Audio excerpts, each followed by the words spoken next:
মা মা কে বাবা? তুমি আমার বউকে কেন কাজ করতে বলেছো? ও কেন বাসন মাজবে?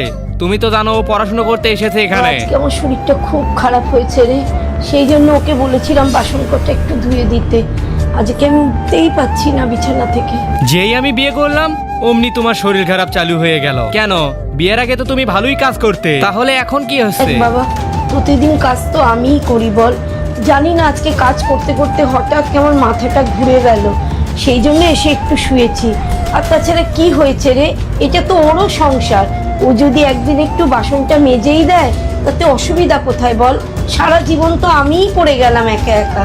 মা দেখো, তোমাকে আজকে আমি ভালো মতো বলে দিচ্ছি, আমার বউ ঘরে কোনো কাজ করবে না, ও শুধু এখানে পড়াশোনা করবে আর ঘরের সব কাজ তুমি করবে, বুঝতে পারছো? ছাড়ো না, বাদ দাও না। তুমি চুপ করো। মা তুমি একটা কথা কান খুলে শুনে নাও, আমার বউ ঘরে কোনো কাজ করবে না, সব কাজ তুমি করবে, ঠিক আছে? চলো তুমি। ঠিক আছে, তুই যা।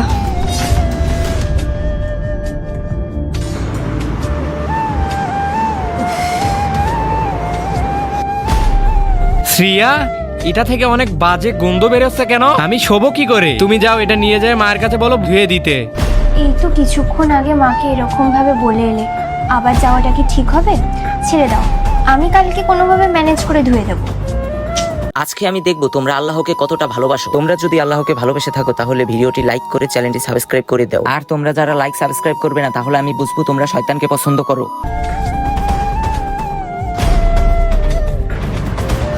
মা, আমি বেরোলাম, কোথায় যাচ্ছ তুমি বৌমা? পার্টি করতে যাচ্ছি। এইরকম ছোট ড্রেস পরে তুমি পার্টি করতে যাচ্ছ? হ্যাঁ, তো এটা কি এমন খারাপ পোশাক? না মানে পাড়ার মধ্যে দিয়ে যাবে, পাড়াতে বাবুর একটা সম্মান আছে, আমার একটা সম্মান আছে, তুমি এইভাবে পাড়ার মধ্যে দিয়ে যাবে, পাঁচটা লোক পাঁচটা কথা বলবে, খুব খারাপ লাগবে।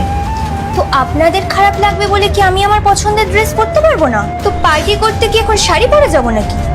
সেটা না, কিন্তু তুমি যে এরকম ড্রেস পরে বাইরে বেরোচ্ছ, বাবু কি সেটা জানে? দেখুন, আপনার বাবু কি জানে বা না জানে তাতে আমার কিচ্ছু যায় আসে না। আপনার বাবু পছন্দ করবে না বলে কি আমি আমার পছন্দের ড্রেস পরতে পারবো না? শুনুন, আমার লেট হয়ে যাচ্ছে, আমি চললাম। বৌমা শোনো, ঠিক আছে বুঝেছি, শাড়ি না পরো, একটা চুড়িদার তো পরে যাও মা। শুনুন মা, আপনি না আপনার এই ব্যাকডেটেড মাইন্ডগুলো না আপনার নিজের কাছেই রাখুন। নেক্সট পার্ট চাইলে কমেন্ট করো।